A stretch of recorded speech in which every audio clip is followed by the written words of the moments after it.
हिंदू धर्म में करवा चौथ सुहागिन स्त्रियों के लिए काफी खास होता है।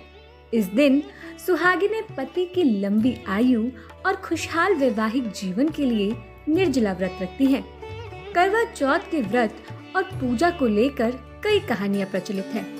आइए जानते हैं करवा चौथ की शुरुआत कैसे हुई और क्या है करवा चौथ की व्रत कथा।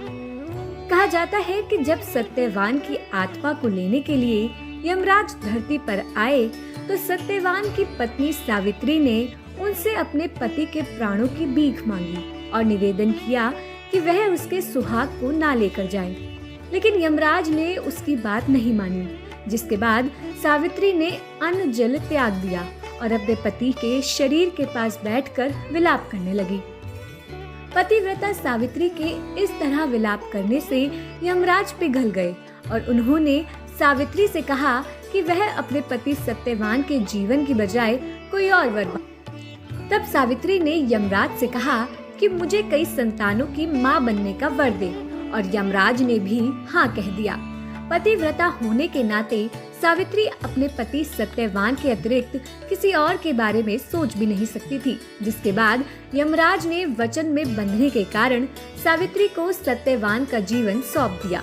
कहा जाता है कि तभी से सुहागिनी महिलाएं अपने पति की लंबी उम्र और अपने अखंड सौभाग्य के लिए अन्न जल त्याग कर करवा चौथ के दिन व्रत करती हैं। करवा चौथ से जुड़ी एक और कथा भी प्रचलित है। कहा जाता है कि जब अर्जुन नीलगिरी की पहाड़ियों में घोर तपस्या के लिए गए थे तो बाकी पांडव को काफी परेशानियों का सामना करना पड़ रहा था। द्रौपदी ने यह परेशानी भगवान श्री कृष्ण को बताई और अपने पतियों के मान सम्मान की रक्षा का उपाय पूछा।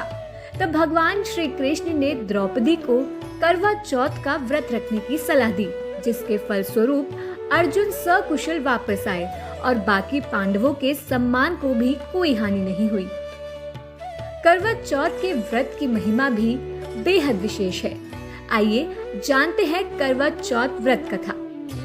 पौराणिक कथा के अनुसार इंद्रप्रस्थपुर से एक शहर में वेद शर्मा नाम का एक ब्राह्मण रहता था। उसके 7 पुत्र और वीरावती नाम की एक पुत्री थी। इकलौती बेटी होने के कारण वो सभी की लाडली थी। जब वीरावती शादी के लायक हो गई तो उसके पिता ने उसकी शादी एक ब्राह्मण युवक से कर दी। शादी के बाद वीरावती अपने मायके आई हुई थी। तभी करवा चौथ का व्रत पड़ा। वीरावती अपने माता पिता और भाइयों के घर पर ही थी। उसने पहली बार पति की लंबी आयु के लिए व्रत रखा, लेकिन वो भूख प्यास बर्दाश्त नहीं कर पाई और मूर्छित होकर जमीन पर गिर पड़ी। बहन का कष्ट उसके 7 भाइयों से देखा नहीं गया।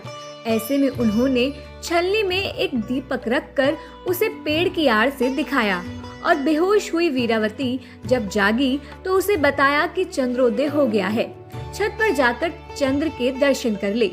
वीरावती ने चांद दर्शन कर पूजा पाठ किया और भोजन करने के लिए बैठ गई।